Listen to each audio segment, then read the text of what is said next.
देखिए, आज बाड़मेर जिला मुख्यालय पर पीसी के माध्यम से और एक छोटी बैठक राष्ट्रीय लोकतांत्रिक पार्टी के जो मुख्य कार्यकर्ता है उनकी बैठक करके और राष्ट्रीय लोकतांत्रिक पार्टी के हम सभी कार्यकर्ताओं ने ये निर्णय लिया है कि इस बार के लोकसभा चुनाव के अंदर बाड़मेर, जैसलमेर और बालोतरा लोकसभा क्षेत्र से जो भारतीय जनता पार्टी की प्रत्याशी है आदरणीय श्री कैलाश जी चौधरी, उनका राष्ट्रीय लोकतांत्रिक पार्टी चुनाव के अंदर समर्थन करेगी और उनके लिए हम पूरी जी जान से लगेंगे और कल भारी मतदान कैलाश चौधरी जी के पक्ष में राष्ट्रीय लोकतांत्रिक पार्टी के कार्यकर्ता करेंगे। तो आपके जो सुप्रीमो है उन्होंने कांग्रेस से गठबंधन किया है, यहाँ आप बीजेपी के साथ है, क्या देखिए, क्या कारण है, उससे क्या मैसेज है? देखिए, निश्चित तौर पर गठबंधन राजस्थान के अंदर हुआ है, राष्ट्रीय लोकतांत्रिक पार्टी इंडिया अलायंस का हिस्सा है, लेकिन बाड़मेर जिले के जो कांग्रेस के बड़े नेता है वो हमेशा से गठबंधन के विरोधी रहे और उन्होंने गठबंधन को रोकने का काम किया और हमारी राष्ट्रीय लोकतांत्रिक पार्टी को तोड़ने का काम किया। उसके बाद में हमारे कार्यकर्ताओं को वहाँ कोई मान सम्मान नहीं हो रहा।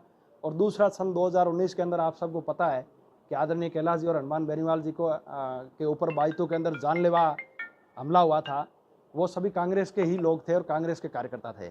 तो हमारे जो कार्यकर्ता है उनके अंदर बहुत आक्रोश है और कांग्रेस के जो बड़े नेता है अब भी वो इस गठबंधन को एक्सेप्ट कर नहीं पा रहे हैं, उनकी नीयत के अंदर खोट है। इसको लेकर के कार्यकर्ताओं के अंदर आक्रोश था और आरएलपी सुप्रीमो हनुमान जी बेनीवाल की सभा भी उन्होंने यहाँ बाड़मेर के अंदर नहीं करवाई, तो कार्यकर्ताओं के अंदर आक्रोश और बढ़ गया और आखिरकार हम सब ने बात करके और ये निर्णय लिया है कि बाड़मेर सीट पर हम इस लोकसभा चुनाव के अंदर कैलाश जी चौधरी का समर्थन करेंगे। हनुमान बेनीवाल का भी कोई इशारा मिला? नहीं, इस चीज़ों के लिए इशारे की जरूरत नहीं होती। आरएलपी का कार्यकर्ता बहुत जागरूक है और वो सेल्फ मोटिव है और सारे लोग, हमारी युवाओं की बहुत बड़ी फौज है हमारे पास और वो स्वतः ही सारी चीज़ें समझ गए। सभा जब नहीं हुई तो उन्होंने ऑटोमेटिकली समझ लिया और हम लोग हमारे हिसाब से ही अपने तरीके से समर्थन कर रहे हैं।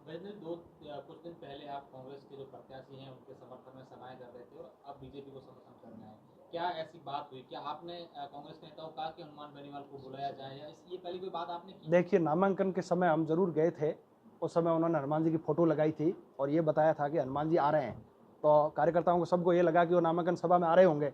लेकिन उसके बाद धीरे धीरे ये बातें सामने आई कि ये लोग आरएलपी को ख़त्म करना चाह रहे हैं और कांग्रेस के जो नेता है उनकी मंशा ठीक नहीं है और वो आरएलपी को बाड़मेर के अंदर नेस्तानबूद करने की प्लानिंग कर रहे हैं। इसके चलते उन्होंने हनुमान जी को नहीं बुलाया। कहने की क्या जरूरत है, जब अलायंस है, बाड़मेर के अंदर आरएलपी का बहुत बड़ा वोट बैंक है, 18 और 23 के चुनाव में आपने देखा, उसके बावजूद भी नहीं बुलाना, कहीं न कहीं उनकी नीयत के अंदर खोट है। इसलिए कार्यकर्ताओं में आक्रोश है और हम भारतीय जनता पार्टी के प्रत्याशी कैलाश जी का समर्थन करेंगे। क्या ये बात आपने हनुमान बेनीवाल से पहले की कि हम लोग जो है बीजेपी को समर्थन करने में? होती रहती है, पर इसमें कोई बात करने की आवश्यकता ही नहीं है। तो ये आप कह रहे हैं कि आरएलपी को यहाँ पर कमजोर करने की कोशिश की जा रही है, कौन कर रहे हैं? बाड़मेर के कांग्रेस पार्टी, बाड़मेर कांग्रेस के बड़े नेता, और अब तो देखो उमेदवार राम जी भी कांग्रेस उनके साथ चले गए, तो निश्चित तौर पर वो भी उनके साथ ही है।